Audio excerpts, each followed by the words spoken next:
आप लोग पीछे से हट जाइए, फिर क्या पीछे से आप लोग अपना अपना जगह लीजिए तो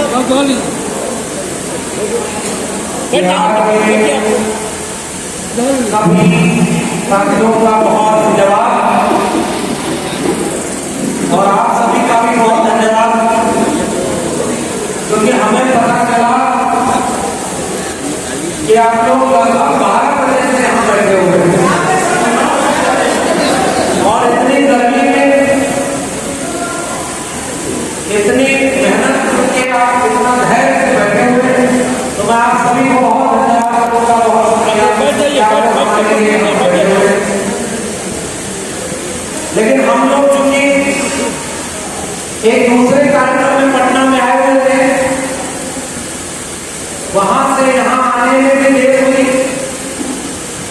तो मंच पर उन तमाम लोग उन लोगों से मैं माफी मांगना चाहता हूँ जिन्हें हमारे वजह से इस कार्यक्रम में दिक्कत का सामना करना पड़ा। और हरकेश्वर जी भाई, हम जानते हैं कि हरकेश्वर जी कौन, और कितनी मेहनत से इन लोगों ने ये लड़ाई लड़ने का, इस मंच को बनाने का काम किया है, तो हमें इनका भी सम्मान रखना चाहिए। तो मैं उन सभी मंच पर बैठे हुए लोगों से माफी चाहूंगा जिन्हें हमारे देश के आने की वजह से मुश्किल का सामना करना पड़ा। लेकिन बहुजनों का कार्यक्रम हो और कोई इसमें दिक्कत ना होगी, अभी संभव नहीं। हम लोगों का पूरा जीवन ही संघर्ष करने में बीत रहा है। कभी सरकार से लड़ना पड़ता है, कभी अपने लोगों से भी लड़ना पड़ता है। तो मैं उम्मीद करता हूं कि ना आप आहत हुए होंगे, न मंच पर कोई महिला व्यक्ति आहत हुआ होगा। हम लोग तो आहत करने वाले लोग हैं उनको जो आजकल नाजुक भावनाएं में आहत हो रहे हैं और हमारे लोगों को जेल में डाल रहे हैं। आज क्योंकि इस हॉल में आवाज भी बहुत गूंज रही है, पता नहीं आप लोगों को साफ सुनाई दे रहे हैं। अब आदमी हटाएगा, माइक हटाते कैसे बोलेंगे, कैसे, ये भी एक मुश्किल है। तो मैं उम्मीद करता हूँ थोड़ी सी बात करूंगा। एक हुआ है बैठ के बहुत थोड़ी देर आपसे 2-4 बातें करूंगा। और सबसे पहले इधर कोने में कैसे बाकी कार्यक्रमों में हम लोग जाते रहते हैं, तो कोई किसी महापुरुष की जयंती कार्यक्रम होता है, उनकी स्मृति में कोई कार्यक्रम होता है, हमारी सांस्कृतिक विरासत का कार्यक्रम होता है, तो हम अपने नायकों को याद करते हैं। लेकिन ये जो बहुजन दावेदारी सम्मेलन है,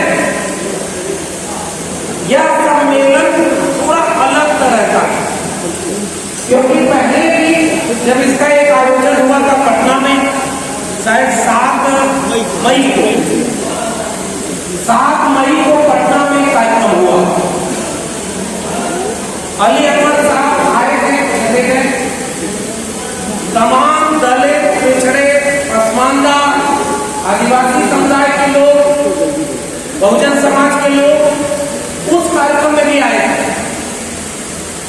और उस कार्यक्रम में एक एजेंडा तय किया गया था। एक एजेंडा ये तय किया गया कि हमारे सामने जो खतरा है, जो संकट है, उससे कैसे हम लड़ें। अब खतरा क्या है? एक समय देखिए, एक तरफ हमारे जितने भी देश के संसाधन थे, हम नवीन भाई और सुमित जी, हरकेश्वर जी भी वहां थे, और वहां पर आकर के पटना में जो कार्यक्रम था, वो कार्यक्रम बैंक के लोगों का था। तो हम लोग उनसे भी एक अपील करके आए कि भाई, बैंक वाले जो सरकारी हैं, वो कब तक सरकारी बचे रहेंगे? अगली बार हो सकता है हम उनके कार्यक्रम में जाएं और बैंक बिक गया हो, रेलवे बिक गई, आपके जितने नवरत्न कंपनियां थी उनको बेचा जा पता होगा आप लोगों को, ये सारी चीजें बेची जा रही है। और 2014 में चुनाव लड़ते हुए एक आदमी आया था जो जब तक गुजरात का मुख्यमंत्री था किसी को नहीं पता कि वो ओबीसी है। जब प्रधानमंत्री पद का चुनाव लड़ने आया तो अपने से बोलने लगा कि मैं ओबीसी हूं। भाई उससे पहले क्यों नहीं बोले? तुमको ओबीसी का याद क्यों आया जब तुम प्रधानमंत्री बनने के चुनाव लड़ रहे थे? अगर चलो मान लिया चुनाव ओबीसी पे बता रहे हो तुम, चुनाव जीत गए तो तुमको कभी मंडल कमीशन की याद क्यों नहीं आई? अगर तुम इतने बड़े ओबीसी थे तो तुम्हें मंडल कमीशन का एक बार तो जिक्र करना चाहिए। इसीलिए मैं कहता हूं जैसे उसकी बातें झूठी है वैसे वो व्यक्ति झूठा ओबीसी है, वो सच्चा ओबीसी नहीं है। सेल्फ मेड ओबीसी, अपने से अपने को बना लिया। ये तो और खराब हो गया। तो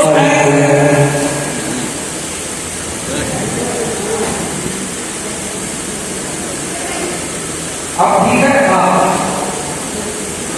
अब ऐसे व्यक्ति का नाम लीजिए तो माइंड खराब हो जाता। कहना मेरा ये है, मैं जो बात कहने आया हूं कि जब वो प्रधानमंत्री पद के लिए चुनाव लड़ रहा था तो उसने भी नारा दिया, वो बेच रहे हैं भारत को, मैं चैन से कैसे सो जाऊं, सौगंध मुझे इस मिट्टी की, मैं देश नहीं बिकने दूंगा। लाया था नारा में। बहुत हुई महंगाई की मार, अब की बार फलाने सरकार, बहुत हुआ महिलाओं पे अत्याचार, बहुत हुआ डीजल पेट्रोल, सब कुछ था। और जब चुनाव जीत गया तो बारी बारी सब कुछ बेच रहे। बैंक बिक रहा है, रेलवे बिक गई, रेलवे की जमीन बिक गई, हवाई जहाज वालों को कहा था हवाई चप्पल वालों को हवाई जहाज में चलाएंगे, हवाई जहाजों बिक गया, सब बेच दिया। उसने कहा था कि नवरत्न कंपनियां घाटे में हैं, उसे भी बेच दिया। और एक बात वहां भी बोला था, फिर से बोल रहा हूं, जो सबसे महत्वपूर्ण चीज थी शिक्षा, उसे भी बेच दिया। नई शिक्षा नीति लागू कर दी। और नई शिक्षा नीति का मतलब है आपकी जेब में पैसा है तो आपको पैसा उसके बाद पढ़ाई करने का मौका मिलेगा। और पढ़ाई करने का आएंगे स्कूल में, सरकारी स्कूल में ना मास्टर है ना कुछ है। हमारे यहाँ हिंदी में एक कविता है, घुन खाए शहरीरों पर भी 12 खड़ी विधाता पहुंचे, फटी भीत है छत चूती है, आले पर बिस्कुलिया नाचे, मिनट मिनट पर बरसा कर बेबस बच्चों पर 5 तमाचे। इसी तरह से दुखरंग मास्टर बढ़ता है आदम के नाम। ऐसे तो शिक्षा व्यवस्था थी आज से 50 साल पहले। तो भारत आजाद हुआ तो ऐसी शिक्षा होनी चाहिए कि गरीब अमीर सबके बच्चों को पढ़ाई करने का मौका मिले। एक मजदूर को, एक किसान को, एक रिक्शे वाले को, खेत में काम करने वाले का, उनका बेटा बेटी IAS को नहीं बने, डॉक्टर इंजीनियर को नहीं बने, उसके लिए क्या उसकी जेब में पैसा नहीं तो शिक्षा कैसे? तो राज्य की जिम्मेदारी दी गई थी। और माचिस खरीदते हैं उस पर भी आप टैक्स देते हैं, और माचिस के टैक्स से सरकार चलती है। और उस सरकार में वहां पर आपका पैसा और आपकी शिक्षा और रोजगार पर खर्च नहीं होगा तो देश के पास का है। ये बात तो बहुत आसान है ना, समझ सकते हैं लोग। बिहार के कितने स्कूलों में जितने मास्टर होने चाहिए उतने मास्टर हैं नहीं है। बिहार के कितने स्कूलों का जो इमारत है, बिल्डिंग है, जितना होना चाहिए उतना बनी है। पढ़ाई हो रही होती बिल्डिंग गिर जाती है। जिस दिन किसी प्राइवेट की या PM के ऊपर की बिल्डिंग गिर जाए उस दिन वो बिल्डिंग बची रहेगी, नई बिल्डिंग बन जाएगी। एक झूठा प्रधानमंत्री अपने लिए नई संसद बनवा रहा है, नया पूरा घर बनवा रहा है। पता है क्या हम लोगों को? भाई देखिए, हम लोग दिल्ली से आते हैं बोलने, तो ऐसा नहीं कि कोई हम नई बात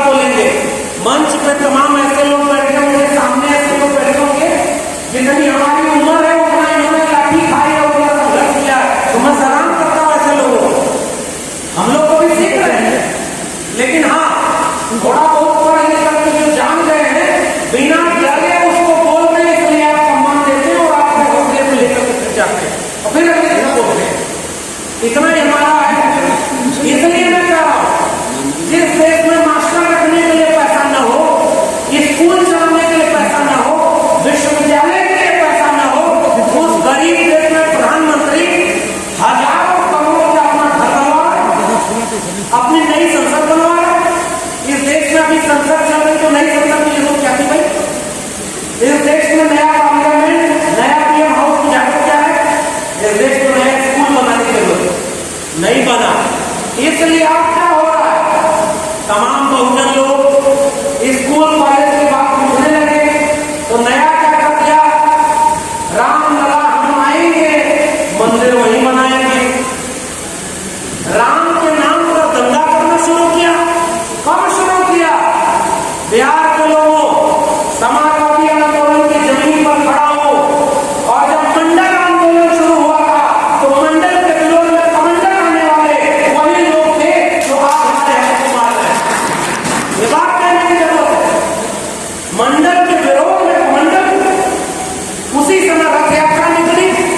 क्यों रथ यात्रा निकली थी? मंदिर बनाने के लिए नहीं साहब, हमारे आपके हक को छीनने के लिए मंदिर आंदोलन चला था, और कोई उसका मकसद नहीं था। कुर्सी मिल जाए तो दलितों, पिछड़ों, आदिवासियों की हकमारी कर ले हम। कैसे? शिक्षा बेच के, रोजगार बेच के, कंपनी बेच के, जमीन बेच के, खेती किसानी बेच के, और कर दिया। जो बचा था उसके लिए क्या किया? ईडब्ल्यूएस आरक्षण, हम लोग उसे सुदामा कोटा कहते हैं। सुदामा कोटा खाने भीख मांगने वाला, जिन्होंने जीवन भर मंदिरों में आरक्षण लिया, उन्होंने दलितों, पिछड़ों, आदिवासियों के आरक्षण को गालियां दी हैं। हम तो उनको छोड़ दें भाई, हम तो छोड़ दें। हमारा आरक्षण बैसाखी भीख, तो ईडब्ल्यूएस क्या है? महाभीख है जो उनको दी गई है, इसलिए हम उसका विरोध करते हैं। सुदामा कोटा, गरीबी के आधार पर आरक्षण, ये उनका एजेंडा था जो कमंडल लेकर आए थे। मंडल वाले लोग कहां चले गए भाई? इस बहुजन जागृति सम्मेलन का मकसद आपको अपने अतीत को याद दिलाना है। उस समय मैं बिहार की जमीन पर खड़ा हूं, बाबू जगदेव प्रसाद को याद करता हूं, और बार बार याद करता हूं। बाबू जगदेव प्रसाद, डॉक्टर राम मनोहर लोहिया की सोशलिस्ट पार्टी, संयुक्त सोशलिस्ट पार्टी, उसके पैदाइश, और बाद में उनसे अलग हट करके शोषित दल और शोषित समाज दल बनाया। तो लोहिया जी का नारा था, सब पिछड़ा पावे 100 में 60, सब तो पाने पाएगा।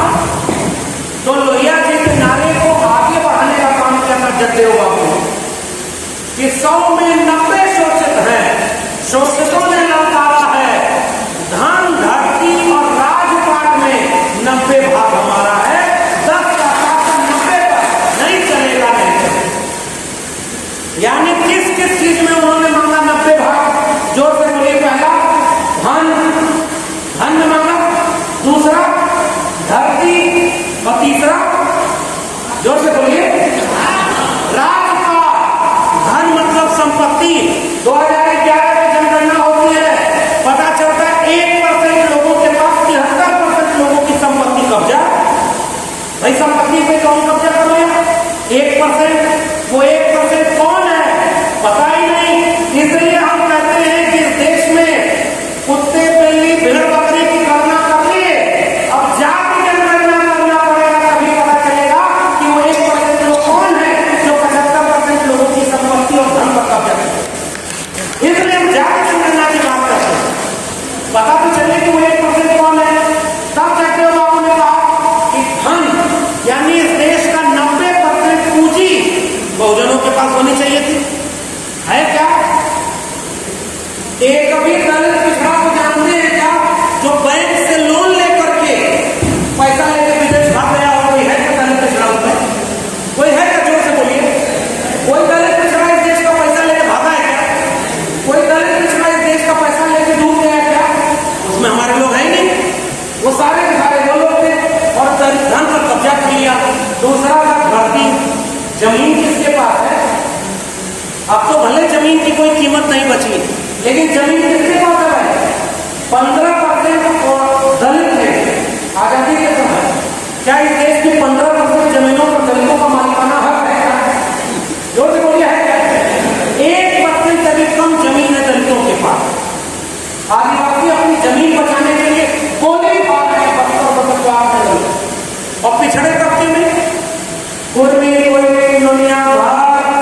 मारे गए। कौन उनकी विरासत को पूछने वाला है? और एक बार ये भी पता करिएगा, जब देव बाबू की विरासत के लोग कहां करेंगे, पता तो होगा ना बिहार के लोगों को। जब देव बाबू शहीद होते हैं और उनके बारे देव बाबू किसका बात आती है? कर्पूरी ठाकुर। कर्पूरी ठाकुर का बात मैं बार बार इसलिए करता हूं, आरक्षण दिया था, न्याय की लड़ाई लड़ी थी, और कर्पूरी ठाकुर के लिए नारा किसने बनाया? कर्पूरी कर्पूरा गलती छोड़ हर उस तरह, बड़ा नारा है। कर्पूरी ठाकुर का अपमान किया था नहीं? कर्पूरी ठाकुर किस जाति के थे? ओबीसी थे, नाई थे, ओबीसी में आते हैं। नाई ओबीसी किसमें आता है? उनकी परिभाषा में हिंदू। अगर कर्पूरी ठाकुर भी हिंदू थे, बाबू जगदेव प्रसाद भी हिंदू थे, तो उनके खिलाफ खड़े होने वाले कौन थे? मुसलमान थे क्या? जोर से बोले, किसी मुसलमान ने मारा क्या? कर्पूरी ठाकुर के खिलाफ गाली दिया। आरक्षण कहां से आई? कर्पूरिया की मां, उसके लिए नारा दिया। ये किसी मुसलमान ने नारा दिया था क्या? रामनरेश यादव उत्तर प्रदेश में मुख्यमंत्री थे और बिहार में मुख्यमंत्री थे कर्पूरी ठाकुर। नारा बनाया, दिल्ली से चमड़ा भेजा संदेश, बार बनावे कर्पूरी और भैंस चरावा राम नरेश। ये किसी मुसलमान ने नारा बनाया था क्या? किसी दलित ने नारा बनाया था क्या? ये 10% ईडब्ल्यूएस सुदामा कोटा वाला एक नारा बनाया था, जो मुंह से पैदा हुआ था, जो भुजाओं से पैदा हुआ था, जो जंगे से पैदा हुआ था। और जब उनसे हम अपना हक मांगे तो कहता है 80% हिंदुओं खतरे में हो तुम। किससे खतरे में आए? मुसलमानों से। जैसे ही आप राग की बात करेंगे तो हिंदू मुस्लिम करेगा। उसी समय मंडल लागू हुआ तो मंडल के खिलाफ कमंडल लेकर के उनका एक नायक रथ यात्रा लेकर निकल गया। आज एक ऐसे नेता का भी जन्मदिन है जिसने उस लहूलुहान रथ यात्रा को समस्तीपुर बिहार में रोकने का काम किया और उन्हें जेल में डालने का काम किया था। ब्राह्मणवाद, मनुवाद और सामंतवाद से खुलकर लड़ाई लड़ने वाले लोगों की जमीन रही है बिहार। फिर मैं कहूंगा, लेकिन उनकी विरासत कहां जा रही है भाई? सवाल तो पूछना पड़ेगा ना।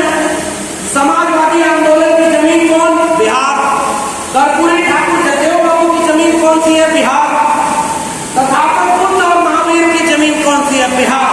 अरे आप तो न्याय की जमीन के लोग हैं।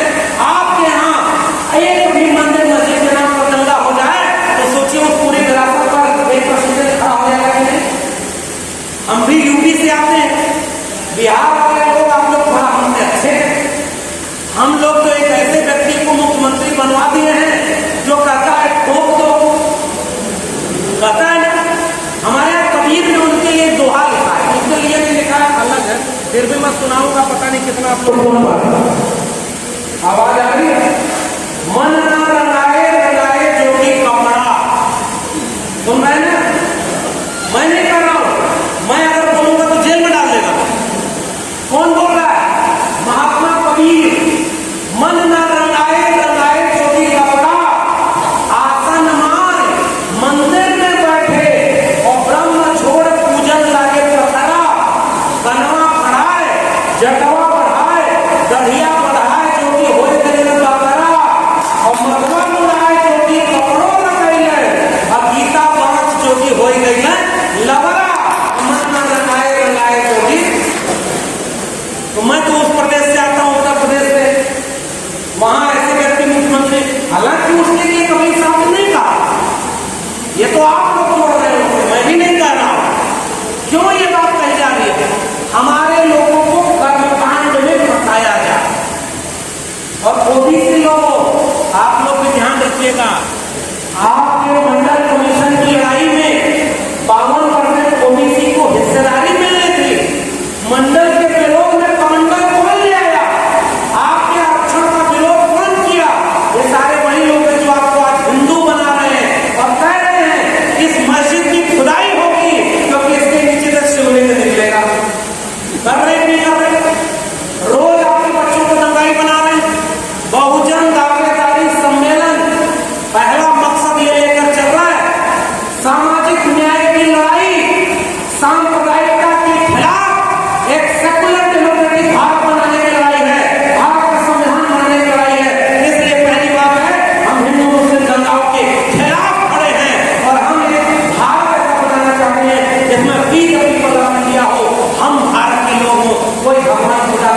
कि यार चलो कुछ भी हो, जेपी लोहिया कर्पूरी ठाकुर जगदेव बाबू की जड़ें थोड़ी गहरी हैं कि आपके यहाँ हिंदू मुस्लिम दंगा नहीं हो रहा है, बधाई है आप लोगों को।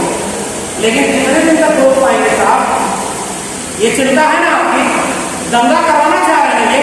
अरे भाई मंदिर है तो हर घर में मंदिर यहाँ होता है, तुम हर मस्जिद के नीचे मंदिर क्यों खोले? और जो चीज पुरानी है, मंदिर इतने हैं का रोटी मिलेगी क्या मंदिर से? यही मोटी मोटी बात है।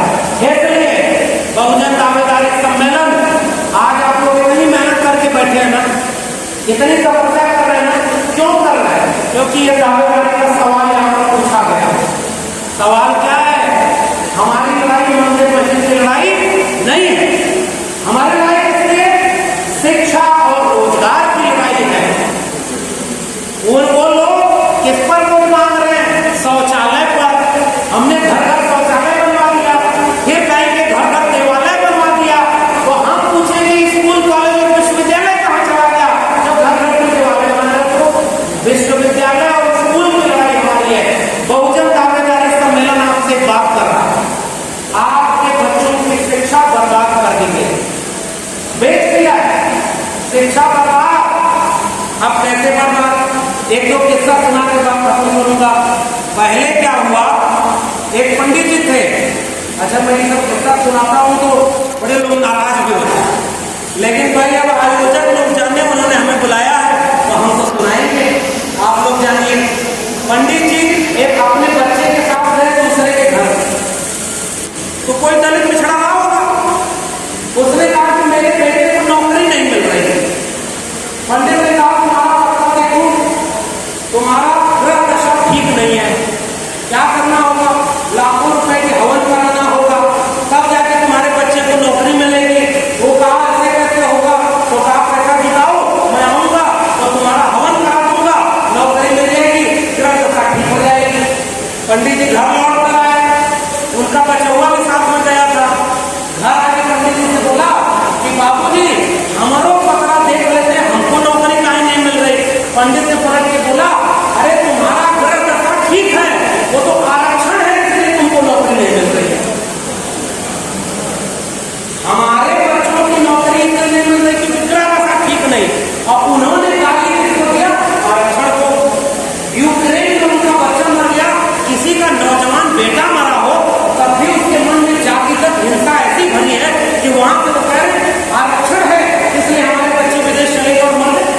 खबर पड़ी थी आपको नहीं? इसे बचाने की जरूरत है साथियों। हमारे लोगों को मानसिक रूप से गुलाम बनाया गया।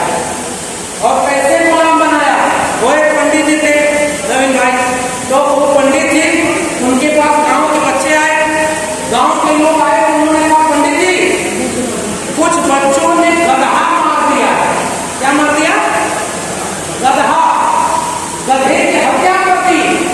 पंडित जी नाराज में खड़े हुए, अरे बाप रे, गधा मारना तो बहुत बड़ा पाप है, ये तो वेदों में बहुत इसके खिलाफ लिखा गया है, आपको बड़ा नरक होगा, 22 प्रकार का नरक होगा, कहीं तले जाओगे, कहीं भुने जाओगे, कहीं काटे जाओगे, बड़ा गुनाह है। तो लोग बोले कैसे मुक्ति होगी? तो कहा बड़ी हवन कराना होगा, लाखों रुपए खर्च होंगे, तब इस पाप से मुक्त होगे। तब तक गांव का एक आदमी पंडित जी के कान में बोला, पंडित जी जो बचवा सब गधवा मारे हैं उसमें आपका बेटा संतोष भी था।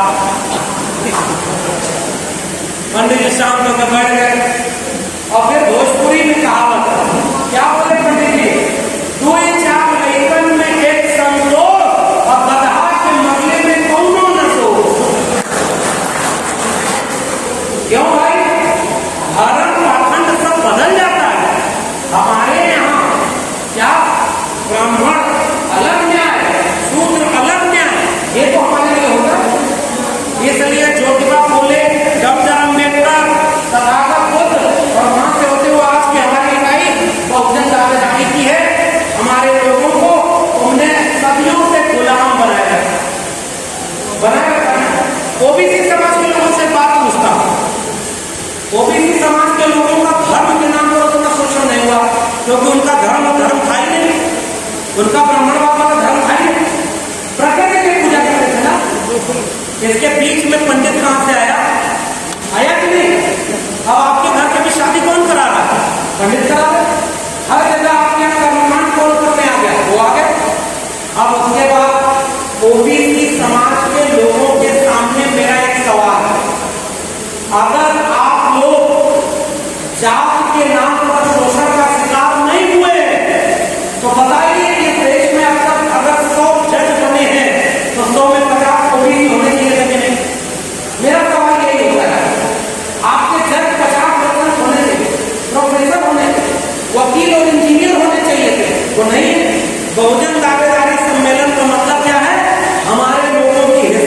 चाहिए। किस चीज में? हर चीज में। हम लोगों के यहाँ उत्तर प्रदेश और बिहार में कुछ लोग जय भीम जय मंडल बोलते हुए परशुराम का प्रसाद पकड़ रहे हैं, पकड़ रहे हैं। ऐसे ही समय में दक्षिण भारत जो पेरियार की जमीन थी, वहां एक मुख्यमंत्री ऐसा है जो वीडियो कॉल करके कहता है कि इस देश के गृह मंत्री और प्रधानमंत्री सुने कि मैं पेरियार का वारिस हूं, और अपने यहाँ एक अध्यादेश पारित कर दिया कि अब पेट से पैदा होकर सब ब्राह्मणी पुजारी नहीं बनेगा, और पुजारी बनने का भी निर्णय एग्जाम दिया जाएगा, और सब जाति के लोग पुजारी बनेंगे। है कि नहीं? सब पुजारी बनने चाहिए कि नहीं? सारे लोग पुजारी बनो। हम तो ये करें, जब तक मंदिर का अर्थव्यवस्था बची है, 90% मंदिर का चंदा 90% दलित पिछड़े आदिवासी के बैंक अकाउंट में आना चाहिए कि नहीं आना चाहिए? ये नई बात कह रहा भाई। चंदा आप देते हैं तो पुजारी क्यों लेके जाता है? पूरा चंदा 90% आपके हाथ में, 90% मंदिर की जमीन आपकी हो, 90% पुजारी आप बने, उसी दिन देखिएगा मंदिर मस्जिद का झगड़ा खत्म हो जाएगा। कहेंगे इस बात गलत करो। जिस दिन मंदिर का पैसा इस देश के दलित पिछड़ों आदिवासी को पुजारी बनाकर उनके अकाउंट में दिया जाएगा, मंदिर गिर जाएगा, मंदिर गिराएगा। मंदिर के नहीं लड़ेंगे। जैसे प्राइवेट सेक्टर में आरक्षण की बात अगर करने लगे तो ये बेचना बंद कर देंगे। देखिए इस समय जुडिशरी रिजर्वेशन नहीं है, हमारे जज नहीं है। मीडिया से हमारे लोग आए हुए हैं, नवीन भाई है, सुमित भाई है, ये लोग मेन स्ट्रीम मीडिया में काम किए हैं। वहां कोई आरक्षण नहीं है। जहां आरक्षण नहीं है वहां दलित पिछड़ा आदिवासी क्यों नहीं है भाई? इसका मतलब आरक्षण जरूरी चीज था। अब निजीकरण से उस सारी सरकारी शिक्षा और सरकारी नौकरी को बेच दिया, आरक्षण खत्म हो गया। आप झुंझुना बजाते रहिए। बहुजन कार्यकारी सम्मेलन आपसे कह रहा है कि ये जो बेचा जा रहा है, हमारे यहाँ लिखा हुआ है पूत सपूत तो का धन संचय, और पूत कपूत तो का धन संचय लिखा है। उस बेटे को नालायक कहा जाता है जो बाप दादा की जमीन बेच दे। हमारे देश का प्रधानमंत्री जो कहता था 70 साल इस देश में कुछ नहीं हुआ, तो 70 साल में जो कमाया था इस देश ने सब इसने 8 साल में बेच दिया है। ये काम इसने किया, इसलिए बहुजनों का भविष्य खतरे में है, भारत का संविधान खतरे में है, हमारे आपके बच्चों की शिक्षा खतरे में है, हमारा बेरोजगारी इतना आ गई, हमारे हाथ की रोटी रोटी चली गई। कुमार लोहार कढ़ाई नाई मोची मल्ला निशान, ये जो जातियां थी, मशीन नहीं आई थी तो हाथ से श्रम करती थी, मेहनत करती थी, अन्न पैदा करती थी, जीवन जीती थी। मशीन आ गई, आपका रोजगार छिन गया, और मशीन के बाद वहां पर कौन बैठ गया? ऊपर कौन बैठ गया? जिनके हाथ से पुश्तैनी पेशा खत्म हुआ उसको नया रोजगार नहीं मिला। इसलिए सबसे पहले बेरोजगारी का शिकार कौन हुआ? जो श्रमजीवी लोग, वही ना हो। आज आपके पास कुछ भी नहीं है, न पुश्तैनी रोजगार है न नया रोजगार है। बहुजन दावेदारी सम्मेलन आपसे कह रहा है 20-25 साल 50 साल बाद अपने बच्चों को क्या छोड़कर जाएंगे? यही भाइयों, देखिए आप लोग हमें सम्मान देते हैं, हमें नहीं पता कि हम उसके लायक भी हैं कि नहीं। हम लोग अभी सीख रहे हैं। मैं पहले भी कहा, फिर से कह रहा हूं, जितने लोग मंच पर बैठे हैं, सामने बैठे हैं, उनमें बहुत सारे लोग ऐसे हैं जितना हमारी उम्र है उतना उन्होंने संघर्ष किया है। लेकिन हमको अगर आप सम्मान दे रहे हैं तो मैं आप मुझसे क्या लेते हैं मुझे नहीं पता। मैं आपसे उसी सम्मान के एवज में हिम्मत लेकर जाता हूं और हर जगह दहाड़ कर बोलता हूं 2 बार, अपना अतीत पहचानो, अपनी संस्कृति पहचानो, वरना एक दिन कोई तुम्हारे घर में आएगा और कहेगा हिंदू धर्म खतरे में है, उसे बचाने चलना है, मस्जिद पर हमला करने जाना है, मुसलमानों को भगाने जाना है, और आपका बच्चा जो टीवी पर रामायण देख रहा था वो हिंदू धर्म बचाने चला जाएगा। और वही बच्चा जब लौट कर आएगा और कहेगा मुझे शिक्षा चाहिए, मुझे रोजगार चाहिए, तो तुरंत उससे कहा जाएगा ये आरक्षण वाले हैं, इनको मेरिट नहीं है, और उनको मारा पीटा जाएगा। जैसे जितेंद्र मेघवाल को मारा गया, जैसे रोहित वेमुला को मारा गया, जैसे पायल कर्मी को मारा गया। तो दोनों हाथ में क्या? उनके लड्डू, हमारे हाथ में कुछ भी नहीं। और हम लोग ख्यालों में खोए हुए, हम लोग सोच में बड़ा नहीं पाते। इसलिए मैं आपसे केवल हिम्मत लेके जा रहा हूं, हिम्मत लेके क्या जा रहा हूं कि जिस समय ये सब बातें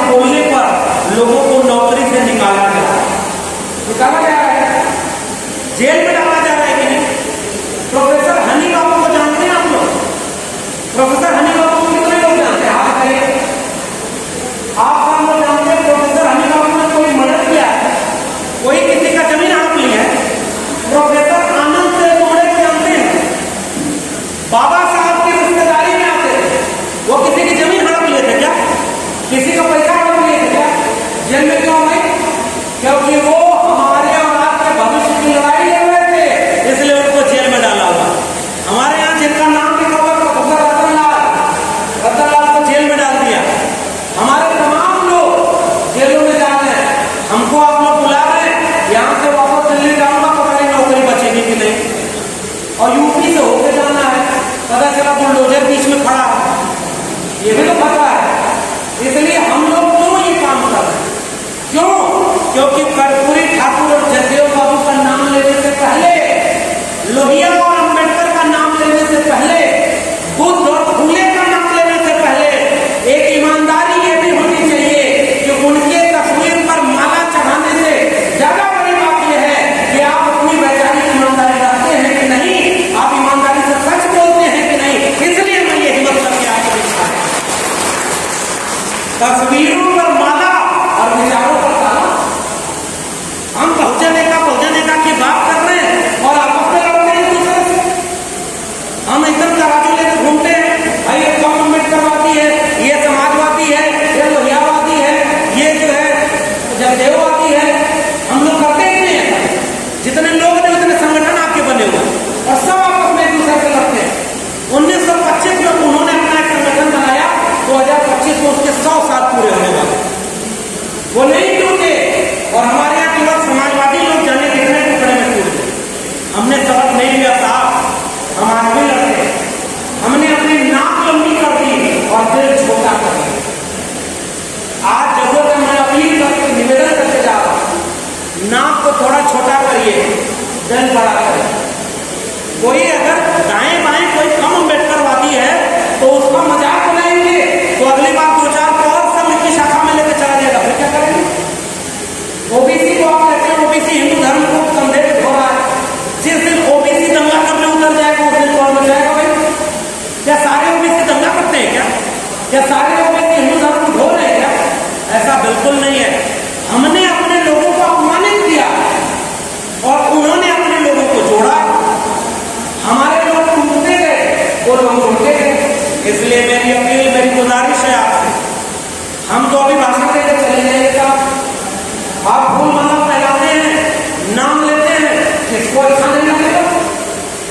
हालांकि अभी चुनाव लड़ने का कोई इरादा मेरा है नहीं, लेकिन आप लोग इतना सब कराएंगे, मान लीजिए कल को हम भी चुनाव लड़के नेता बन गए और आप लोग दूर हो गए तो क्या करेंगे? इसलिए डॉक्टर अंबेडकर ने एक बात कही थी, व्यक्ति पूजा सबसे बड़ा गुनाह है। आप व्यक्तियों की पूजा मत करो, उनके विचारों पर चलने के बाद। आप एक व्यक्ति को नायक बना देते हैं, वो नायक आपका सौदा कर देता है। आपके आंदोलनों का सौदा हुआ कि नहीं हुआ? विचारधारा को केंद्र में रखें। और विचारधारा क्या है? भारत का संविधान और मंडल कमीशन, दो चीजें अगर बचा ले गए, आने वाली पीढ़ियां हम लोग नाच करेंगे साहब। वरना वो हमसे पूछेंगी, जब तुम लोग थे, प्रोफेसर थे, मीडिया में थे, डॉक्टर, इंजीनियर थे, वकील थे, तो तुमको पढ़ने लिखने का मौका मिल गया तब न बने, फीस कम थी तब न बने प्रोफेसर, इंजीनियर, डॉक्टर। किसान मजदूर थे, जगह जमीन थी, सब कुछ था, पुरखों ने कुर्बानी दी, तो आपको इतना मिला, हमको इतना मिला। सही है कि नहीं? अगर ये तस्वीर ऊपर जितने लोगों की बनी है, इनमें से अगर कोई न रहता तो हम यहाँ होते क्या? हम यहाँ होते क्या? नहीं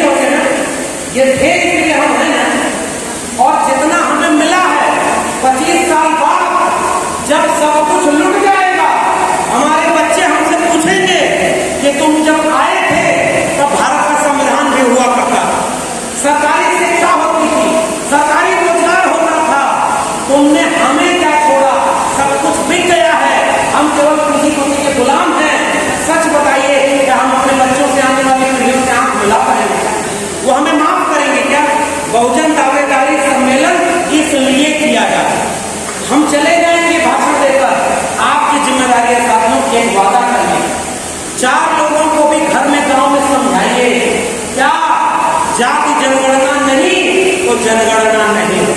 ये पहली शर्त है। जाति के नाम पर सब कुछ करते हो, जातियों को गिनते क्यों नहीं भाई? पहला मुद्दा क्या होगा? जाति जनगणना। आप लोगों को पता है, आप जाति जनगणना की मांग करने लगे तो जनगणना ही नहीं करवा रहे हो। वो डरते हैं इससे, आपसे। उन्हें मुसलमानों से डर नहीं है, उन्हें सिखों से डर नहीं है, उस तरह उन्हें बाकी किसी से डर नहीं है। ये जय श्री राम वाले अगर डरते हैं तो जय भीम जय मंडल के संविधान से डरते हैं। और ये करके आपने दिखाया। 2 अप्रैल का भारत बंद किसने किया? आपने किया। सरकार खुद ही 56 इंच वाले 13 पॉइंट रोस्टर पे 5 मार्च का भारत बंद किसने किया? आपने किया। दोबारा झुक गया वो। और आज भी मैं कह रहा हूं, ये हिंदू मुस्लिम का दंगा इसलिए करवाया जा रहा है ताकि जाति पर बात हो, आर्थिक लूट पर बात ना हो, इस देश को बेचे जाने पर बात ना हो।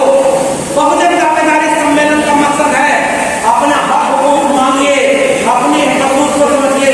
जाति जनगणना, इसके लिए लोगों को घर घर समझाइए। शिक्षा को बेचने के लिए नई शिक्षा नीति आई, उसके विरोध के लिए लोगों को जागरूक करिए। तीसरा, सरकारी चीजें निजी हाथों में बेची जा रही है, उसको रोकने के लिए घर घर समझाइए लोगों को। और आपस में एकजुट होइए, हम सब मिलकर थोड़ा